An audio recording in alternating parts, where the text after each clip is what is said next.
ሰላም ጤና ይስጥልን ተመልካቾቻችን የገቢዎች ሚኒስቴር ከኢትዮጵያ ብሮድካስቲንግ ኮርፖሬሽን ጋር በመተባበር በየሳምንቱ ወደ እናንተ የሚያደርሰው የክር 14 ፕሮግራማችን ተጀምሯል። በዛሬው የክር 14 ፕሮግራማችን ትኩረት የሚያደርገው አዲስ ተሻሽሎ በወጣው የፌደራል የግብር ገቢ አዋጅ ላይ የተመሰረተ ነው የሚሆነው። በዚህ ጉዳይ ላይ እንግዲህ አዲሱ የፌደራል የግብር ገቢ አዋጅ ምን አዳዲስ ነገሮችን ይዞ መጥቷል፣ በአዲሱ የፌደራል የግብር ገቢ አዋጅ ላይ የተካተቱ ጉዳዮች ምንድናቸው የሚለውንም እንዳስሳለን። ለዚህ ጉዳይ እንግዲህ ማብራሪያና መልስ እንዲሰጡን ከገቢዎች ሚኒስቴር የሚመለከታቸው የስራ ኃላፊዎች እዚህ አጠገቤ ይገኛሉ። ተመልካቾችም እንግዲህ አብራችሁን ቆይታ እንድታደርጉ በአክብሮት ነው የምንጋብዛችሁ። እንግዶቻችን እንኳን ደህና መጣችሁ። ስማችሁንና በገቢዎች ሚኒስቴር ያላችሁን የስራ ኃላፊነት በማስተዋወቅ ጀምሩልኝ። ብርሃኑ ሲሳይ ይባላል። በገቢዎች ሚኒስቴር ታክስ ጉዳዮች ትምህርት ዳይሬክተር ነኝ። አባይነሽ አባተ እባላለሁ። በገቢዎች ሚኒስቴር የሚኒስትር አማካሪ ነኝ። እንደ መግቢያም እንዲሆነን የቀድሞ የነበረውን የፌደራል የገቢ ግብር አዋጅ 979/2008 ማሻሻል ለምን አስፈለገ ከሚለው እንነሳ። ዋናው መነሻ ይሄ አዋጅ እንዲሻሻል ምክንያት የሆነው በየጊዜው የኢኮኖሚ ውስጥ ኢኮኖሚ በእንግዲህ ረጅም ጊዜ ስለሆነ 979 ገቢ ግብር አዋጃችን 2008 ላይ የወጣ ነው።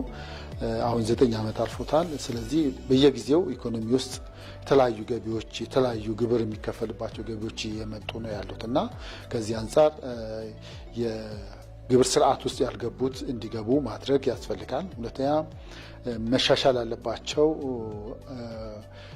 ህጎች ይኖራሉ፣ ግልጽ መሆን ያለባቸው ህጎች ይኖራሉ። እነዛን ነገሮች ለማሻሻል ነው። ዋናው ነገር ደግሞ በተለይ ዝቅተኛ ገቢ ያላቸው ማህበረሰቦች ወይም ንግድ ማህበረሰቡም ሆነ ሌሎች አካላት የግብር ጫናን ለመቀነስ መሻሻል የሚያስፈልጋቸው አንቀጾች ላይ መሻሻል ያለባቸው ሬቶች ሁሉ ለማሻሻል ተሞክሯል።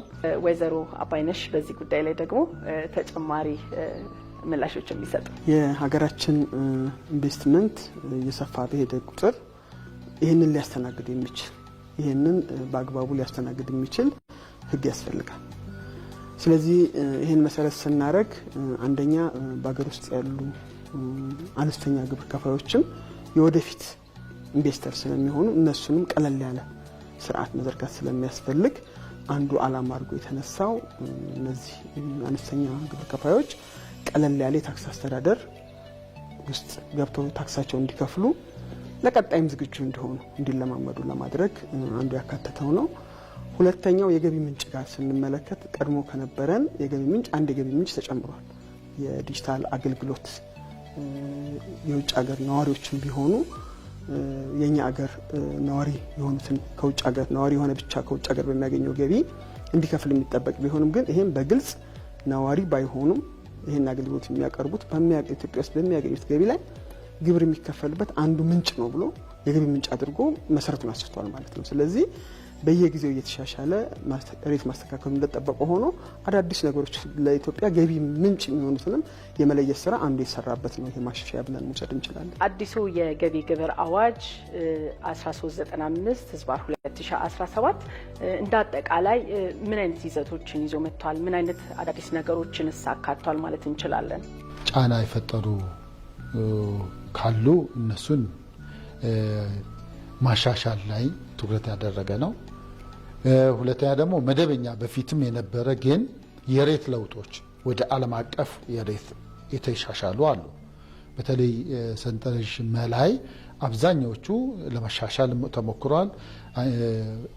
ግልጽ ያልሆኑትን ግልጽ ለማድረግም ተሞክሯል። በዚህ ማሻሻያ ላይ አዳዲስ አንቀጾች ገብተዋል። እነዚህ አዳዲስ አንቀጾች ሲገቡ ደግሞ አንደኛ ምንነታቸውን ጭምር ትርጉማቸው ላይ ተካቷል። ሁለተኛ ከነሱ ምን ይጠበቃል? በዋነኛነት ከአዳዲሶቹን አንቀጾች ለማስተግበር ከግብር ከፋዮች ምን ይጠበቃል፣ እንደዚሁም ከሌሎች ባለድርሻ አካላት ምን ይጠበቃል የሚሆኑም አካቷል። ለአብነት ያህል ብንወስድ በዋነኛነት አዳዲስ ከገቡት ውስጥ ከመረጃ አንጻር አሁን ከመረጃ አንጻር ብንመለከት ከኢትዮጵያ ውጪ ለስራ የሚመጡ የተለያዩ የውጭ ሀገር ዜጎች አሉ። እነዚህ ለስራ የሚመጡ የውጭ ሀገር ዜጎች ይህንን ወደ ሀገር በሚመጡበት ሰዓት ፍቃድ የሚሰጥ አካል አለ። ፍቃዳቸውንም በየጊዜው የሚያድስ አካል አለ። ይሄ የታክስ ባለስልጣኑ ይሄ መረጃ ሊኖረው ይገባል። መቼ ነው የገቡት? ከማ ድርጅት ጋር ነው የሚሰሩት? በምን ያህል ደሞዝ ነው የሚሰሩት? የሚለውን በግልጽ አስቀምጧል። ይህንን መረጃ የታክስ ባለስልጣኑ ለታክስ ዓላማ ለማዋል ትክክለኛ ታክስ እንዲከፈል ለማድረግ መጠቀም እንዳለበት ከነትርጉሙ ማን ነው ይህን መረጃ ውስጥ የሚሰጠው የሚለውን በግልጽ አስቀምጧል። ከአከፋፈል ጋርም አዳዲስ ነገሮች ይገቡ አሉ። ኖርማሊ ቀደም ሲል የምናውቃቸው አከፋፈሎች ቅድመ ግብር ክፍያዎች ያሉ ቢሆንም ተጨማሪ በየሩብ ዓመት የሚከፈሉ የ25% ግብር አከፋፈልን በተመለከተ እነማን እንደሚመለከት እንደዚሁም ደግሞ መነሻው ምን ከየትኛው ግብር ላይ ተነስቶ እንደሚቀመጥና የአማራጭ ግብርንም ጭምር ያካተተ ነው። እንግዲህ ቀደም ሲል በነበረው አዋጅ ላይ አንዳንድ ግልጽ ያልሆኑ አሰራሮች ነበሩ። በተለይም አነስተኛ ገቢ ካላቸው የግብር ከፋዮች ጋር በተያያዘ በሚጣልባቸው ወይም ደግሞ መክፈል ባለባቸው በሚወሰንባቸው ግብር ጋር ተያይዞ ግልጽ አይደሉም የሚባሉ አሰራሮች ነበሩ።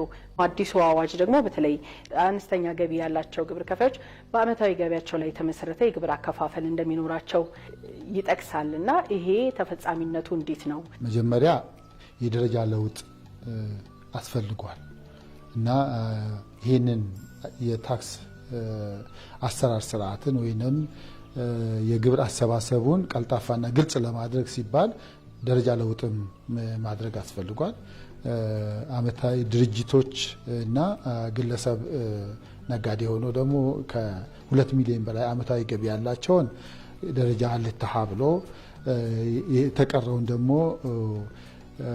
ከ2 ሚሊዮን በታች ቀደም ብሎ 2 ደረጃ ለና መርሃ ሲል የነበረውን አሁን ጠቅልሎ በደረጃ ለ ሲያስቀምጥ የነሱን ደግሞ የግብር አከፋፈል የግብር ምጣኔ ጭምር ቀለል ባለ ሁኔታ ለማስቀመጥ ተሞክሯል ማለት ነው።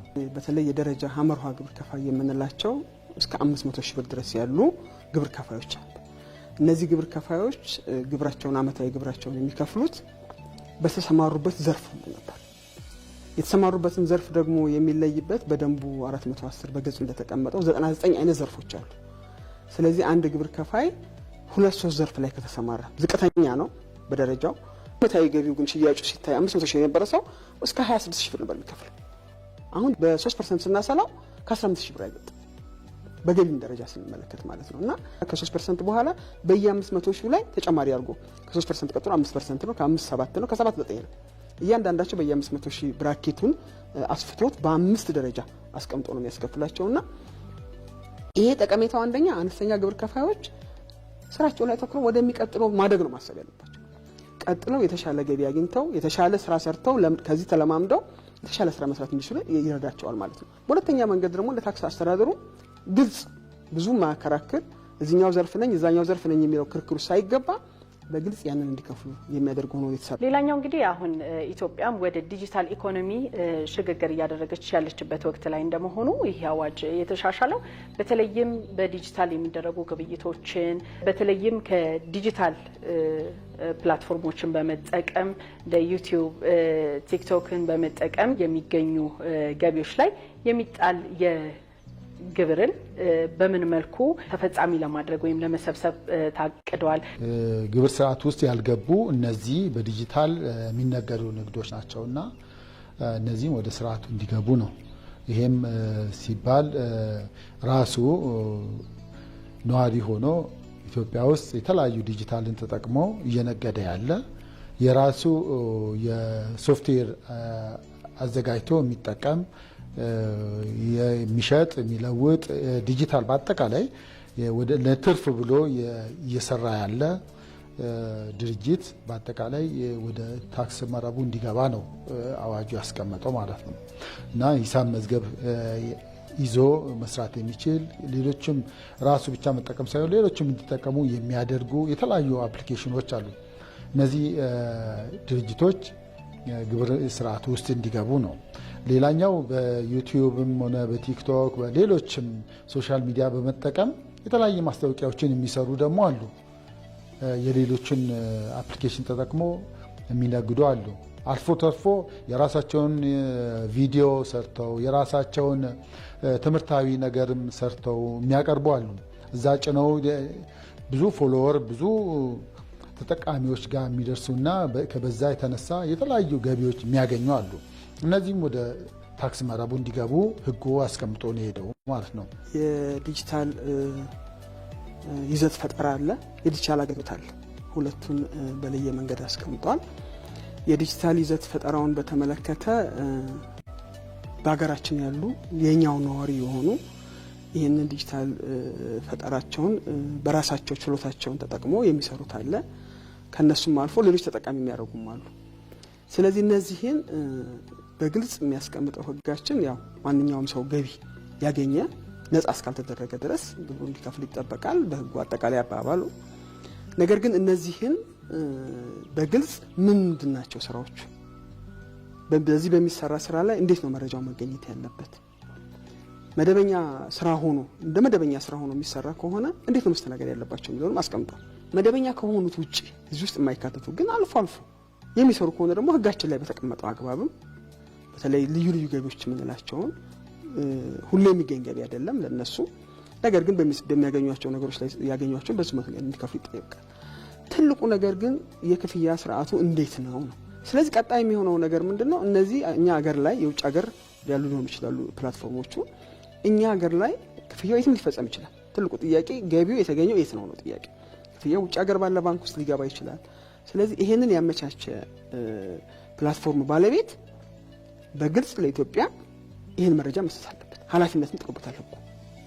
ስለዚህ እነዚህ ትላልቅ የምንላቸው ዩቲዩብ የምንላቸው ቲክቶክ የምንላቸው ይህን የሚያስተዳድሩ አካላት ለዚህ ገቢ ላገኙ አካላት መረጃ እንዲሆን መረጃ እንዲሰጥ ይደረጋል ማለት ነው። ከሁሉ በላይ ግን ማንም ሰው ያገኘውን ገቢ እንዲከፍል ነው።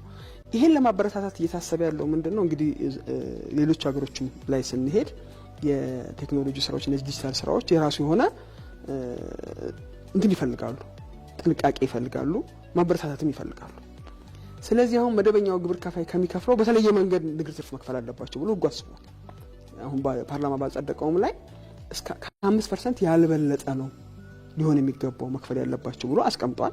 አንድ ሰው ግብይት በሚፈጽምበት ወቅት ከ50 ሺህ ብር በላይ በጥሬ ገንዘብ ክፍያ እንዳይፈጽም በአዲሱ በተሻሻለው አዋጅ ላይ በአንቀጽ 81 ላይ የተቀመጠ ድንጋጌ አለና ይሄ እንዴት ነው ተፈጻሚ የሚሆነው የሚለው ላይ ትንሽ ደግሞ ቆይታ ብናደርግ መልካም ነው። እስቲ አቶ ብርሃኑ ከርሶ ልጀምር። መጀመሪያ ላይ ካነሳሁት የታክስ ዓላማ አንዱ ክፍተቶችን ለታክስ ላለመክፈል የሚሸሹ አካላትን ኮንትሮል ለማድረግ ወይንም ታክስ ለማጭበርበር የሚጠቀሙባቸው ዘዴዎች አንዱ የካሽ ፔመንቶች ናቸው። እነዚህ ከግብይት ጋር የተያዙ የጥሬ ገንዘብ ልውውጥ ላይ መሰረት ያደረጉ አሁን አንዱ ክፍተት የፈጠረው ከዚህ መሆኑ በጥናት የተደረሰ ነው። ስለዚህ ያንን ለመዝጋት ምን መደረግ አለበት? ህጉ ላይ እንዲካተት ተደረገ ማለት ነው። በአዲስ መልክ ግብይቱ ምን መሆን አለበት? ግብይቱ በጥሬ ገንዘብ ከሆነ ሚኒመም እና ማክሲመም መቀመጥ ያለባቸው ነገሮች ለምሳሌ ከ50 ሺህ በላይ ከሆነ በባንክ ስርዓት ውስጥ ቢገባ አስገዳጅ ቢሆን የሚል ሲቀርብ በታክስ ፖሊሲ ይሄም ፓርላማው አምኖበት ነው የወሰነው ማለት ነው። ለምን ገደብ አስፈለገ ብለን ስንነሳ በዋነኛነት ግብር ከፋዩ የሚያመጣቸው የወጪ ማስረጃዎች ትክክል ናቸው ወይ ብሎ ማረጋገጥ ይፈልጋል። በሌላ በኩል ደግሞ ላልተገባ ዓላማ የሚጠቀሙ አካላት ካሉ ይሄን ባንክ ረግጦ ስለሆነ የሚሄደው ማረጋገጥ ይቻላል ማለት ነው። ስለዚህ ግብር ከፋዩ ሂሳቡን ለማሰራት ሲያመጣ ሂሳቡን ለማወራረድ ሲያመጣ እነዚህን ጥያቄዎች ቀድሞ ፈቶ ይመጣል ማለት ነው። ለማን እንዳስገባ፣ በየትኛው አካውንት እንዳስገባ፣ ምን እንደገዛ ስለሚያመጣ የታክስ ባለስልጣኑ ያንን ማየት ይቀላል ከጥሬ ገንዘብ የበለጠ ማለት ነው። በሁለተኛ ደረጃ በዋነኛነት ኢቭን ሻጩ ለግብር ከፋይ እንኳን ባይሸጥ ለኮንሱመሩ እንኳን ቢሸጥ ከ50 ሺህ ብር በላይ ከሆነ በትራንዛክሽን ነው ማድረግ ያለበት።